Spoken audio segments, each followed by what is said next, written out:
Balik lagi bareng gue Rizal. Kali ini cerita film akan menceritakan alur film berjudul Temper. Daya adalah subinspektur polisi di kota Vizag. Polisi yang lebih jahat daripada penjahat ini malah tak membela rakyat kecil dan malah menindasnya. Sikap Daya berubah 180 derajat setelah diminta oleh pujaan hatinya yang bernama Sanvi untuk menyelamatkan seorang gadis. Dan inilah kisah polisi picik namun cerdas bernama Daya pun dimulai.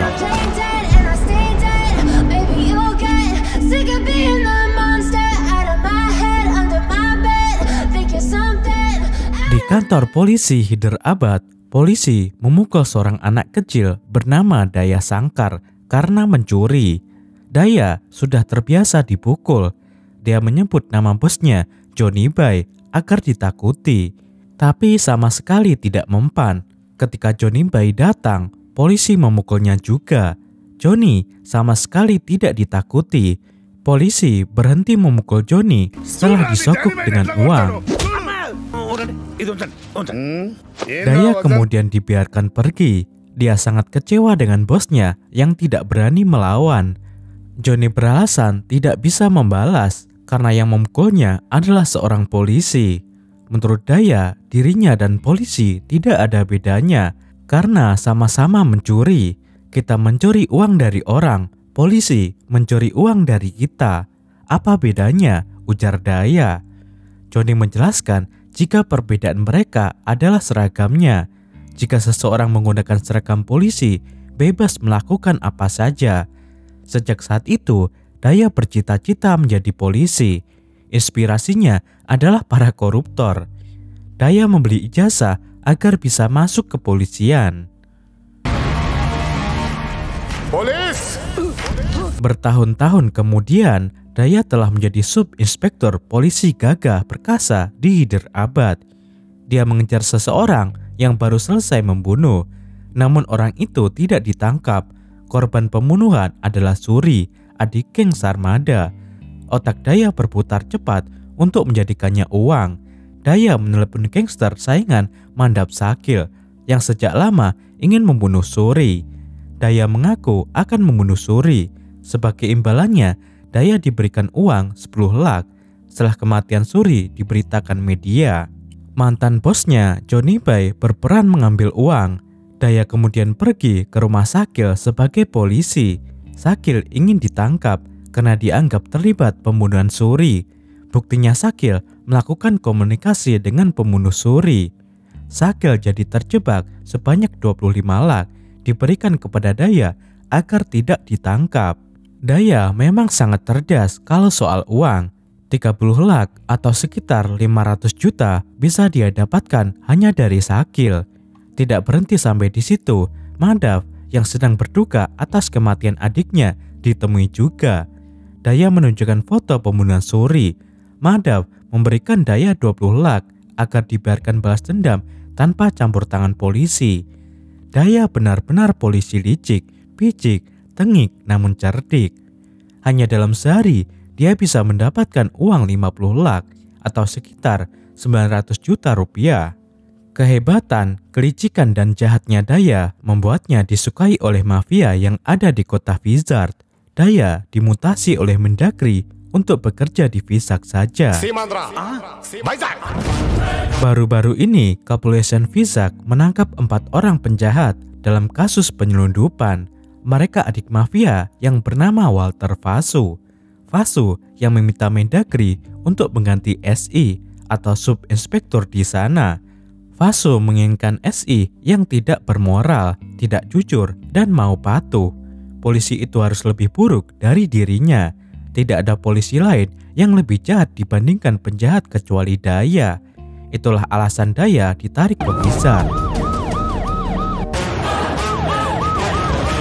Sosok Daya sudah cukup populer di internal kepolisian sebagai orang korup. Meski begitu, dia disambut hangat oleh anak buahnya di hari pertama masuk kantor. Satu-satunya anggota polisi yang tidak mau memberi hormat adalah Naraya Murthy. Bagi Murthy, Daya tidak layak diberikan hormat. Apalagi saat itu, hari perayaan Gandhi yang menjunjung tinggi kejujuran. Sebagai polisi jahat, Daya melakukan kejahatan di hari pertamanya. Dia membebaskan adik-adik Vasu yang ditangkap oleh SI sebelumnya. Mereka adalah Ravi, Mani, Varun, dan Sundep. Ketika Murthy protes, Daya justru marah-marah. Murthy jadi benar-benar tidak menghormati atasannya itu. Dia tetap tidak mau mengangkat tangan memberikan hormat meski dipaksa. Sebagai hukumannya, Daya meminta Murthy menemaninya bertemu Vasu. Daya, Sub-Inspector. Kedatangan Daya disambut hangat oleh Vasu dan anak buahnya. Vasu mengucapkan terima kasih karena Daya telah membebaskan adik-adiknya. Namun mereka tidak ada di rumah karena sedang bersenang-senang. Sejak hari itu, Daya dan Vasu menjalin ikatan persahabatan. Daya difasilitasi rumah mewah dan lain sebagainya. Vasu akan menjadikan Daya sebagai backingannya dalam menjalankan berbagai aktivitas haram. Keesokan harinya, Daya melihat seorang gadis penyita hewan di pinggir pantai. Namanya Sanvi. Mereka pun berkenalan. Daya merasa jatuh cinta dengan kecantikan Sanvi. Untuk tetap bisa bertemu Sanvi, Daya menyuruh dua pencuri lokal mencuri anjing-anjing yang dirawat Sanvi. Trik itu berjalan lancar. Sesuai prediksi, Sanvi bersama ibunya datang ke kantor polisi untuk melaporkan pencurian. Daya yang langsung melayani Sanvi tidak butuh waktu lama bagi Daya membuat anjing Sanvi kembali. Karena dialah otak pencurian itu, Daya berhasil membuat Sanvi terkesan. Setelah Daya kembali ke kantor, seorang ibu menunggunya sejak tadi. Ibu itu melaporkan putrinya yang sudah hilang selama 3 hari. Tapi kalau urusan masyarakat, Daya tidak pernah antusias menyelesaikannya. Ibu itu diminta menulis laporan sesuai prosedur. Daya lebih tertarik mendapatkan uang dari para pemilik toko Vizard. Dia juga semakin intens mendekati Sanvi. Daya berpura-pura menjadi pecinta hewan juga agar satu frekuensi dengan Sanvi. Daya dan Sanvi menjadi lebih dekat dan berpacaran. Suasana hati Daya diganggu lagi oleh ibu yang putrinya hilang. Ibu itu setiap hari datang ke kantor polisi menanyakan perkembangan anaknya. Daya menjadi emosi. Menurut Daya, putri ibu itu tidak hilang, tapi kawin lari dengan seorang bernama Arun. Sikap berbeda ditunjukkan Daya ketika Vasu meminta bantuan. Daya langsung tancap gas pergi ke kebun bakau milik Venkatrao. Daya meminta orang tua itu menjual lahannya ke Vasu. Venkatrao tidak mau menjualnya karena ingin diwariskan ke cucunya. Apalagi Vasu ingin membelinya dengan harga 50 lak saja, padahal harga kebun itu sekitar 5 crore. Sebagai polisi seharusnya Daya melindungi masyarakat, tapi dia justru memaksa Venkatrao menjual kebunnya. Jika tidak, cucunya bisa dibunuh oleh Vasu. Saat ini cucunya juga sudah diculik. Demi keselamatan sang cucu, Venkatrao terpaksa mau menandatangani menjual lahannya dengan derayan air mata. Murthy berusaha mengingatkan Daya kalau tindakannya sudah sangat keterlaluan. Begitu teganya Daya menipu orang tua. Bukannya membela rakyat, Daya malah bekerja untuk mafia. Daya yang dimarahi justru balik marah. Jika Vasu penjahat, mengapa Murthy tidak membunuhnya sejak lama? Silahkan saja bunuh dia kalau bisa, atau diam saja. Jangan malah memarahi saya, ujar Daya. Murthy disarankan untuk berhenti menjadi polisi jujur karena tidak ada gunanya. Saran itu membuat Murthy bertambah jengkel. Orang seperti Daya lebih baik mati diterjang tsunami. Silahkan panggil saja tsunami, saya akan tunggu di sini. Ucapanmu seolah-olah saya pemerkaos dan pembunuh, ucap Daya. Besoknya, Daya bertemu Sanvi di jalan. Rupanya, hari itu ulang tahun Sanvi. Daya akan memberikan hadiah apapun yang diminta. Tapi Sanvi tidak menginginkan apa-apa saat itu. Sanvi mengajak Daya pergi kencan tanpa menggunakan mobil polisi. Dengan cepat, Daya bisa meminjam motor seseorang pengendara karena profesinya sebagai polisi. Mereka pun pergi kencan ke pantai. Ketika Daya sedang ngobrol dengan nelayan, tiba-tiba Sanvi diculik sekelompok orang. Daya mengejar mereka. Daya mengamuk karena kekasihnya itu ingin dibunuh. Vasu datang menodongkan senjata ke Sanvi. Ternyata Sanvi bukan orang yang dicari. Anak buah Vasu salah menculik orang gara-gara motor yang digunakan. Vasu meminta maaf, tapi Daya masih marah. Apalagi Sanvi jadi ketakutan atas insiden itu. Daya berusaha menenangkan Sanvi bahwa semuanya hanya kesalahpahaman. Pagi-pagi, Sanvi mendatangi tempat tinggal Daya. Sanvi mengaku tidak bisa tidur semalaman. Bagaimana jika mereka temukan gadis yang dicari? Pasti akan dibunuh. Kasihan dia. Siapapun gadis itu, tolong selamatkan nyawanya. Itu adalah hadiah ulang tahun yang saya minta, ujar Sanvi. Setelah itu, Sanvi pergi. Daya mencari gadis yang ingin dibunuh Vasu. Daya menemukannya sedang dikejar orang. Demi memenuhi keinginan kekasihnya itu, Daya melindungi gadis yang bernama Laksmi itu. Vasu datang meminta Daya menyerahkan Laksmi. Daya tidak mau, karena jika terjadi apa-apa dengan Laksmi, hubungannya dengan Sanvi bisa bermasalah. Vasu tidak peduli. Anak buahnya diminta mengambil Laksmi. Percikan api tidak terelakkan. Daya mengajar preman yang berani mendekat. Vasu jadi kaget melihatnya. Vasu mengingatkan jika Daya hanya seekor anjing peliharaan. Mendidih darah Daya disamakan dengan anjing. Egonya terluka. Perseteruan semakin panas. Daya menantang Vasu jika berani menyentuh Laksmi. Bagi Daya, sudah tidak ada lagi persahabatan ketika egonya dilukai. Semua anak buah Vasu dikalahkan, bahkan Daya berani menodongkan senjata kepada Vasu. Emosi Daya benar-benar tidak terkendali. Daya pergi membawa Laksmi setelah Vasu dibuat ketakutan. Apa yang dilakukan Daya membuatnya menyesal. Tidak seharusnya dia bicara banyak dan melawan Vasu. Daya mengirimkan pesan permintaan maaf. Daya juga meminta bantuan Mendagri agar bisa memperbaiki kesalahpahaman yang terjadi. Pertemuan damai dimediasi Mendagri. Daya dan Vasu berpelukan lagi. Situasi kembali tegang ketika Vasu menanyakan keberadaan Laksmi. Daya jadi ngambek, marah dan pergi. Daya kemudian membawa Laksmi bertemu Sanvi. Laksmi belum mau bercerita penyebab dirinya ingin dibunuh. Tapi Laksmi sangat berterima kasih karena telah diselamatkan. Vasu menemui Daya di kantor polisi. Daya diberitahu jika Laksmi harus dibunuh karena gadis itu memiliki bukti yang bisa membuat nyawa keempat adiknya melayang. Tapi Vasu tidak mau memberitahu apa yang telah dilakukan adik-adiknya. Daya mulai memahami apa yang sebenarnya terjadi. Daya berjanji akan memberikan bukti tanpa perlu membunuh Laksmi. Bukti itu bisa dengan mudah didapatkan karena Laksmi sangat mempercayainya. Daya menemui Laksmi untuk mengetahui masalahnya.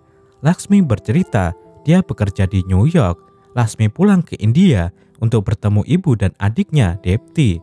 Seharusnya Depti menyebut Laksmi di bandara, tapi Depti tidak ada dan menghilang. Laksmi bersama ibunya mencari Depti kemana-mana. Hingga suatu hari, Depti menelepon sambil menangis. Depti telah diculik oleh adik-adik Walter Vasu. Setiap hari, Depti diperkaos dan disiksa. Mereka merekam semuanya. CD video disimpan di truk. Mereka sebenarnya akan membunuh saya hari ini, tapi kematian jauh lebih baik dibandingkan mereka, ungkap Depti. Obrolan itu terhenti setelah Depti kepergok teleponan. Laksmi pergi ke lokasi yang diberikan Depti. Namun ia tidak ditemukan karena sudah dibunuh. Laksmi memberikan bukti CD yang ditemukannya ke media agar para pelaku bisa dihukum. Ternyata media dikendalikan oleh Vasu. Daya sama sekali tidak tersentuh dengan cerita itu. Dia hanya ingin bisa mendapatkan bukti yang dimiliki Laksmi. Daya membohongi Laksmi akan menghukum para pelaku. Untuk memuluskan rencananya, Daya menyuruh Laksmi dan ibunya pergi ke Amerika saja. Ibu Laksmi tidak mengetahui apa yang menimpa Dipti. Ibunya mengira Dipti kawin lari sesuai informasi dari polisi. Ternyata Ibu Laksmi adalah ibu-ibu yang sering ke kantor polisi menanyakan keberadaan putrinya. Laksmi beralasan kepada ibunya jika ada panggilan mendesak dari kantor, sehingga mereka harus segera pergi ke Amerika. Murti memandang sinis atas penipuan yang sedang dilakukan atasannya. Daya tidak suka Murti memandangnya dengan perasaan jijik. Murti diminta kembali ke kantor polisi. Daya mengantar Laksmi dan ibunya ke bandara. CD yang diinginkan Daya diberikan di sana. Akhirnya pekerjaan Daya beres juga. Dia akan menyerahkan bukti itu ke Vasu. Tiba-tiba Laksmi keluar lagi dengan air mata. Laksmi memohon agar para pelaku bisa mendapatkan hukuman yang berat karena adiknya diculik dan diperkaos selama 40 hari. Dipti juga disiksa, tubuhnya dibakar dengan air keras. Adik saya mereka culik tepat di hari perayaan Gandhi. Hukum mereka, jangan ampuni mereka. Jangan sampai hal serupa menimpa orang lain lagi. Saya yakin hanya Anda yang bisa menegakkan keadilan, ucap Laksmi sambil menangis. Tubuh Daya gemetaran mendengar fakta itu. Laksmi pergi ke Amerika dengan kepercayaan penuh kepada Daya. Padahal Daya yang membebaskan keempat adik Vasu pada hari pertama dipindahkan ke Vizard. Jiwa Daya terguncang. Dia kembali ke kantor polisi tanpa memperdulikan telepon dari Vasu.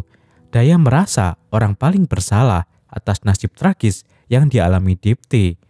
Daya memang tidak melakukan pemerkosaan atau pembunuhan, tapi dialah penyebab semua itu terjadi.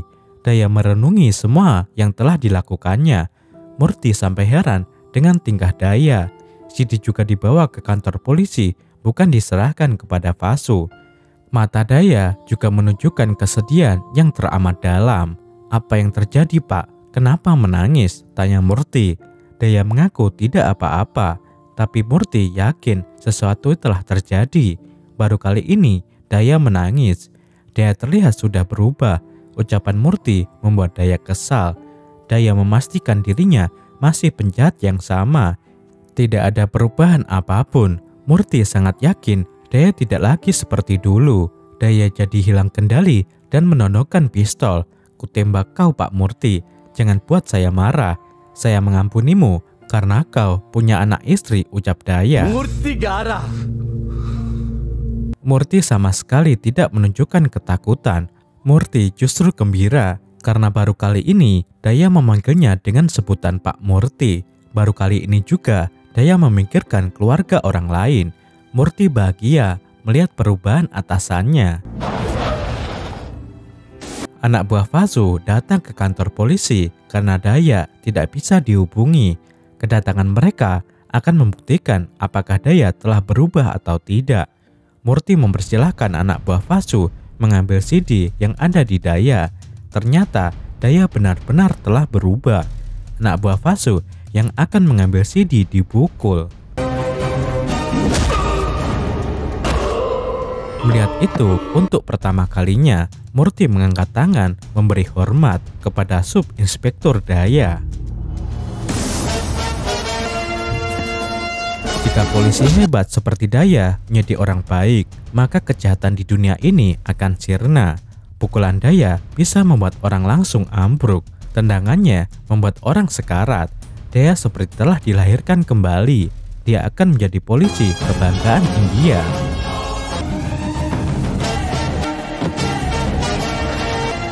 Yailah kurkulnya.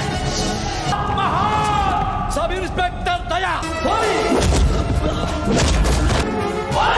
Semua anak buah Vasu dibabat habis. Murti membawa tubuh mereka ke tempat Vasu. Murti dengan bangga memperkenalkan Subinspektur Daya yang akan menghancurkan Vasu dan adik-adiknya.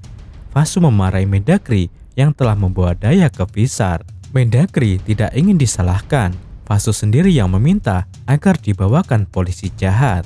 Untuk mengantisipasi hal buruk terjadi, Vasu meminta adik-adiknya bersembunyi. Vasu kesal kepada adik-adiknya yang merekam kejahatan mereka sendiri hanya untuk sensasi. Sementara Daya mulai menonton CD yang diberikan Laksmi. Sungguh betapa kejinya perbuatan adik-adik Vasu. Daya sampai tidak kuasa melihatnya.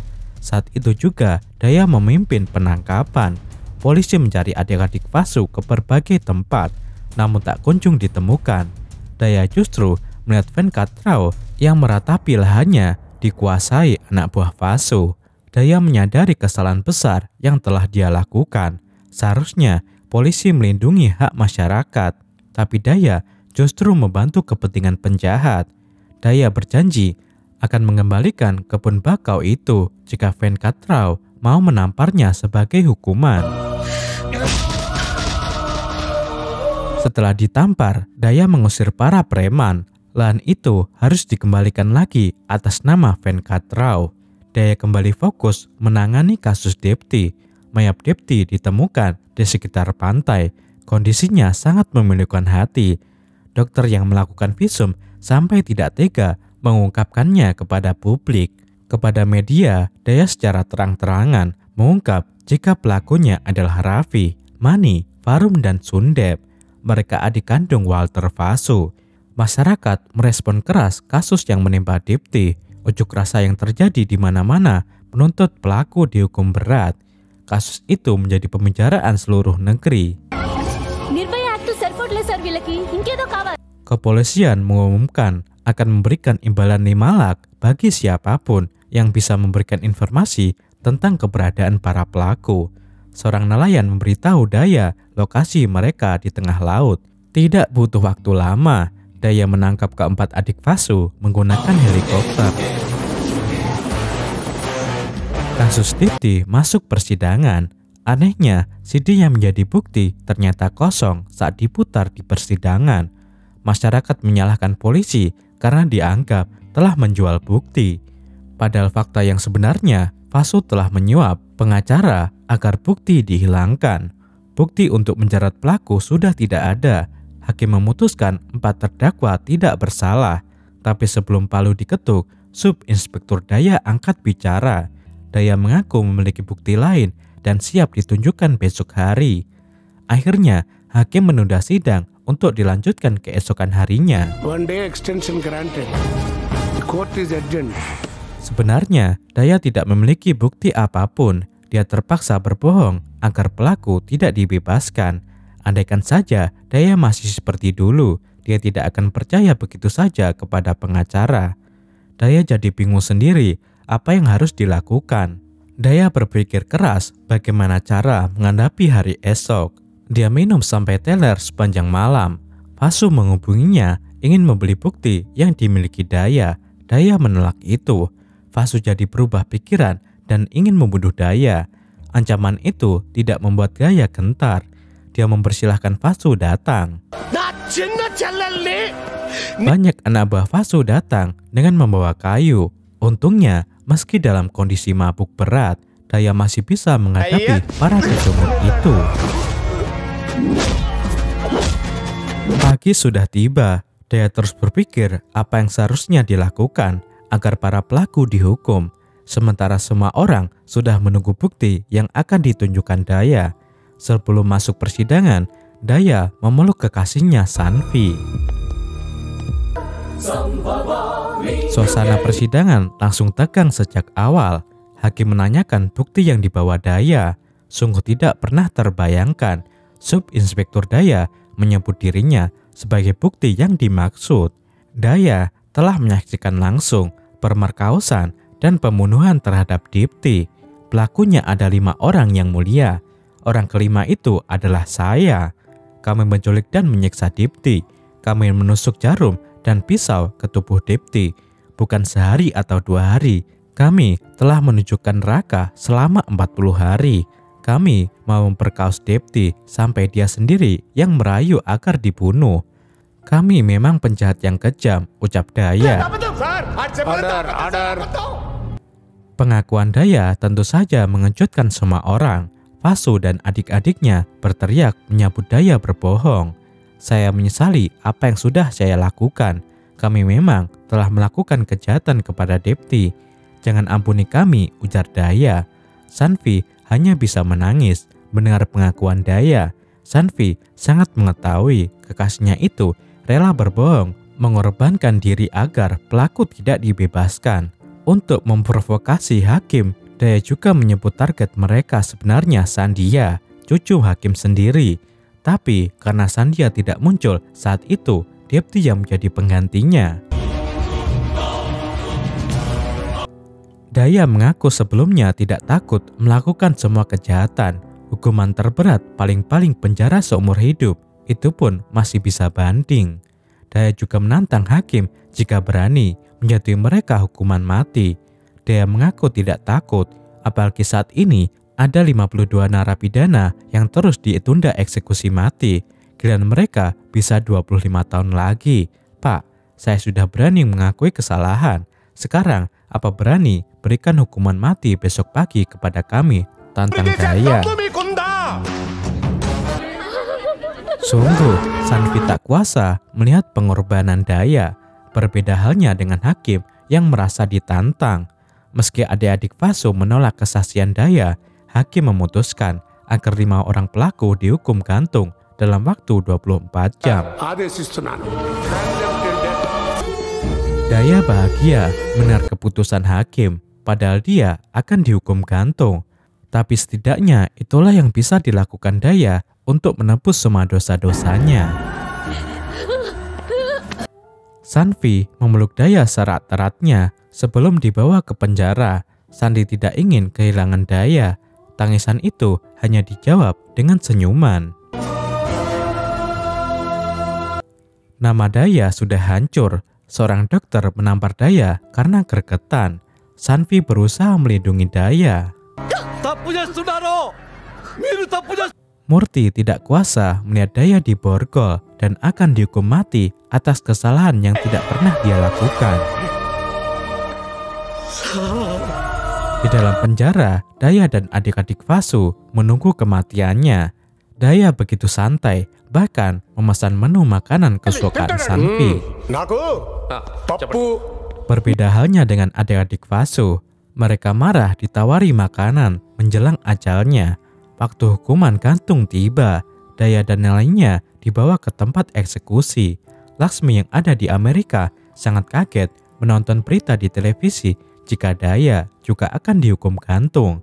Laksmi baru sempat melihat TV karena sibuk mengurus ibunya yang jatuh sakit setelah mengetahui Depti meninggal. Murti mengungkapkan jika bukti CD sudah tidak ada, Daya rela mengorbankan dirinya agar adik-adik Vasu tidak dibebaskan. Laksmi jadi merasa bersalah. Dia memiliki salinan CD itu. Laksmi langsung menggelar jumpa pers. Bukti CD juga diberikan kepada para wartawan di Amerika. Laksmi memastikan Daya tidak bersalah.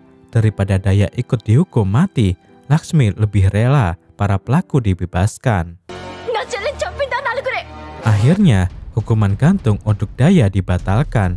Mengetahui itu, adik-adik Vasu mengamuk, ingin membunuh Daya. Daya jadi memiliki ide untuk mengeksekusi sendiri para pelaku. Daya meminta izin agar ikatannya dilepas. Daya ingin menunjukkan neraka selama 10 menit kepada adik-adik Vasu. Hal itu bisa dirahasiakan. Toh juga sebentar lagi mereka akan dihukum mati. Ikatan Daya pun dilepas. Daya siap menjadi malaikat penjemput nyawa bagi Raffi, Mani, Varun, dan Sundep. Sedangkan polisi cukup sebagai penonton saja. Pertarungan 1 orang melawan 4 penjahat dimulai. Daya tampil garang. Satu persatu musuhnya dibunuh. Daya benar-benar menunjukkan sisi kekejamannya. Bahkan saking takutnya dibunuh oleh Daya, adik Vasu yang bernama Raffi lebih memilih gantung diri. Akhirnya, film berakhir bahagia. Daya keluar penjara, Sanvi menyambutnya penuh sukacita. Masyarakat juga menganggap Daya seperti dewa. Daya menjadi polisi kebanggaan India. Klik jempol ke atas jika kalian suka dengan video seperti ini. Dan berikan komentar positif kalian. Saya Rizal, sampai jumpa di video cerita film selanjutnya.